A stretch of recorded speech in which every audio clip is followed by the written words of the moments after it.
The FBI launching a civil rights investigation into a deadly church shooting in Tennessee. The masked gunman, an immigrant now, we're learning from the country of Sudan, opened fire just as the services ended.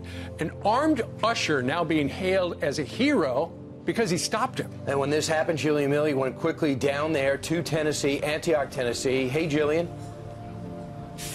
Hey guys, that's right. Good morning. We landed in Nashville about 9 o'clock local time last night, and once we got off the plane, we immediately came here to the church, the Burnett Chapel Church, where this happened yesterday morning around 11 a.m. And police were still out here last night when we got here, wrapping up their investigation on scene. Actually, just as we pulled up, they were towing away the gunman's vehicle. Police told us that was his vehicle, so they were getting that out of here and getting ready to open up the scene once again, which, by the way, is open this morning. But if you take a look at some video from yesterday when this all happened, when 39-year-old Melanie Smith was shot and killed around 11 o'clock yesterday morning, just as she left church services. 6 others were injured inside the church. I want to tell you what we know about the shooter right now. His name is Emmanuel Samsom. He is a 25-year-old. As you guys mentioned, he's a legal U.S. resident, but we learned that he did move here from Sudan in 1996. Now, parishioners from this church, we actually talked to one last night. She told us that he used to come to services here years ago, but that people haven't seen him in a while, and they say they certainly didn't recognize him yesterday since he was wearing a mask. Right now, he is in police custody and is charged with murder.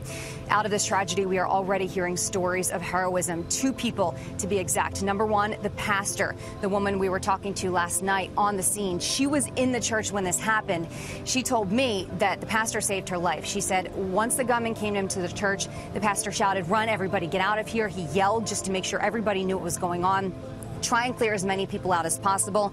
The other hero that everyone is talking about this morning is a 22-year-old. He is an usher at the church. His name is Robert Engel. Here's what we're told happened. He got into an altercation inside the church with the gunman. Somehow during that altercation, the gunman was shot. Robert Engel actually ran out of the church into the parking lot to his car where he had a gun in his car. He came back and held that gunman at gunpoint until police got to the scene. People crediting those 2 men for saving their lives, and a 10-year-old boy could not contain his emotions. Watch.